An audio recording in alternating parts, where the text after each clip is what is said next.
Fantastic gig last night at Hot Numbers in Cambridge. Always like playing Hot Numbers, mainly because it attracts a different kind of crowd, especially on a Friday evening.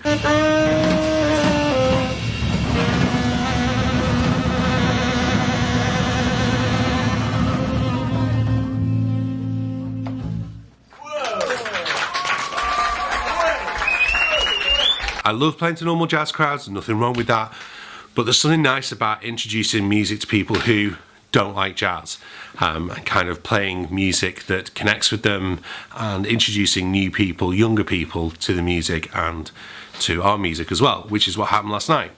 But this morning, I don't normally like doing this too close to the event, but I found this old pad a few weeks ago from 2013, and one of the things I do from time to time is some really good, honest self-reflection on my own playing, which is why I like to record the gigs if I can and video them and live stream them for you guys, but also so that I have an opportunity to go back and be honest with kind of what I did well and what I didn't do too well. Now, it's very easy to pick holes in your own playing and end up quite depressed about it. 15 years ago, it was very easy to think to myself how wonderful I was playing. Now it kind of tends to be the other way around. So simply, all I do is I get this book, I note down the gig and the date. I have a positive and a negative, and I tell you, it's far easier to fill this column in for me than it is this column.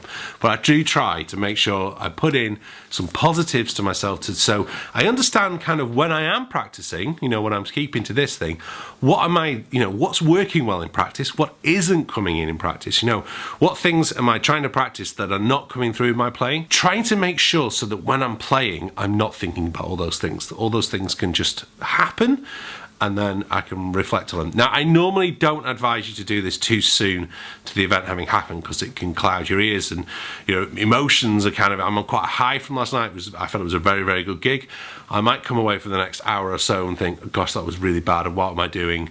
Or I may think, yeah, it was pretty good, and miss things because I'm not quite attuned to listening to it with fresh ears. So let's have a listen anyway. One slight annoying thing is, for some reason, Facebook videos won't play back through the speakers. I have to listen to it on the internal Mac speakers.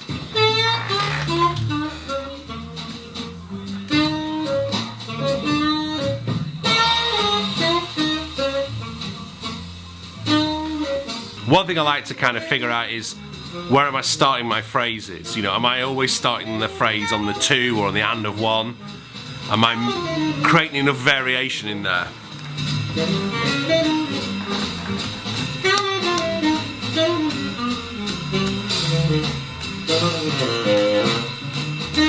So that's 2 phrases that started on the 2.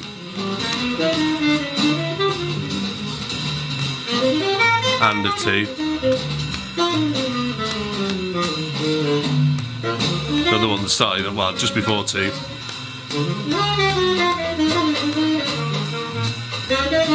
3.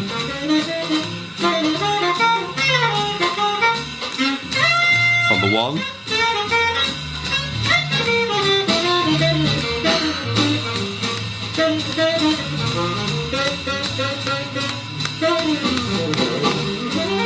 There you go, first solo, and already the negative list is much longer than the positive. Another good thing about videoing or recording gigs, especially for the band leader, although whilst with Joel and Derek I've no worries and I know everything is going to be brilliant and fine, but it's good to be, your ears are often, when you're playing in a group situation like that, you have to think a lot about what you're playing, and you can miss things that other people are playing, or kind of maybe things aren't going right, and by videoing it and being able to step back, it allows you to just be able to be a more subjective listener, you know, really kind of understand what's going on with the band as a whole, because as a band leader, you're not just responsible for playing your own instrument, you're responsible for the sound of the band.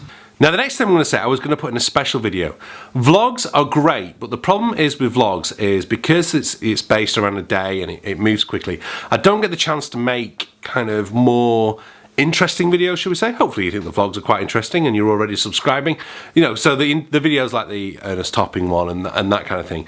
And one of the things I wanted to do was to talk about kind of a video about what your music teacher really wants to tell you, because I was just saying this to another student this morning. I spend 80% of my time trying to drive into students the importance of using your ears and the importance of knowing your scales. And basically, they're the two things that you need to get good at, okay? They're the two things that in my practice, I'm always trying to work on: tone and time. Okay, so I'm trying to listen, hear my tone, hear ideas, and trying to improve my time.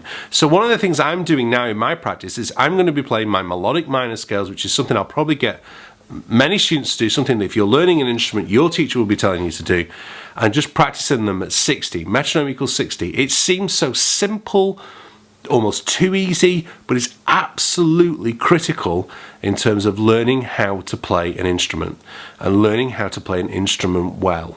Don't skip it, don't go past it, don't think you're too good not to do it.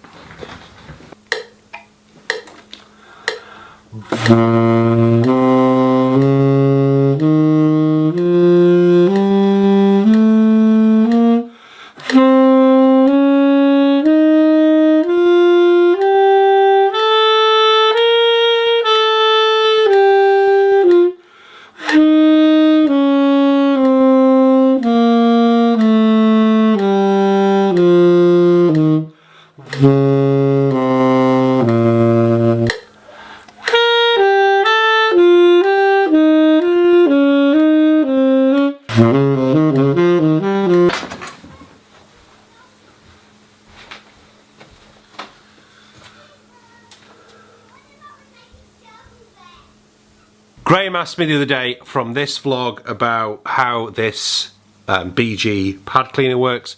Basically, Graham, you slide, I better not drop the sacks now, so it slides into there. Okay, so lift the G sharp key, slide it in like that. I normally clamp the key down with my finger, pull it out, job done.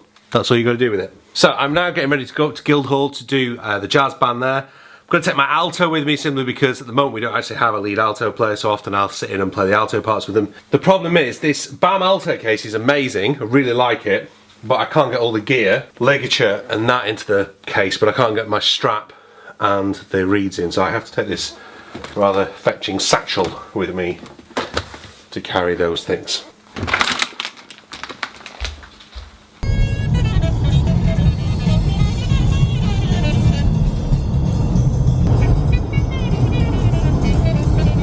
Weather's changed again, it's miserable and chucking it down with rain. Honestly, just summer, where have you gone? I mean, I know it's September now, but it still should be summertime. Anyway, again, another classic example today teaching about the importance of listening. We played ornithology with this group and it's like they start off playing it and it's like no, and it's so important to be able to listen to what's going on with the parts rather than just, you know, mindlessly reading what's on the page. Why is the curtain not working well? You're not gonna what?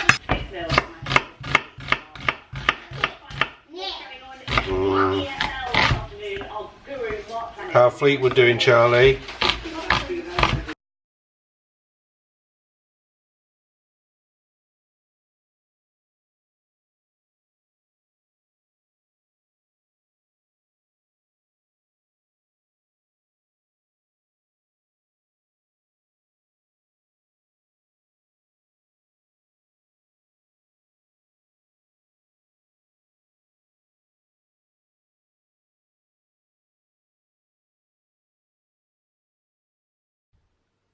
The key thing is being able to identify those weaknesses and then giving yourself an action plan of how to improve, which is what I've given myself there. I've given myself 4 ideas to incorporate into practice, listening back to yesterday's gig.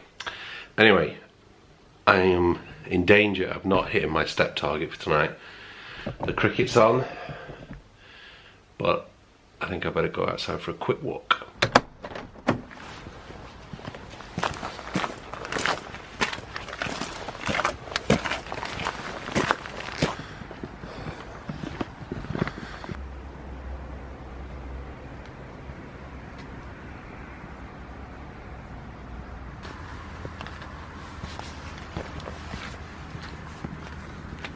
Hopefully this isn't too Blair Witch Project right here, but thank you very much for watching today's vlog. I don't make the comment today that I am somehow got it made. I just find that kind of self-introspection helps me develop as a musician, but also helps me develop as a person. So you can carry over that kind of what would you call it, inventory, over into, you know, a presentation you might do at work, or just anything, a YouTube video, whatever you might do. You know, what did you do well, what didn't you do too well, and how can you make it better? So I'm going to say good night and thank you very much for watching.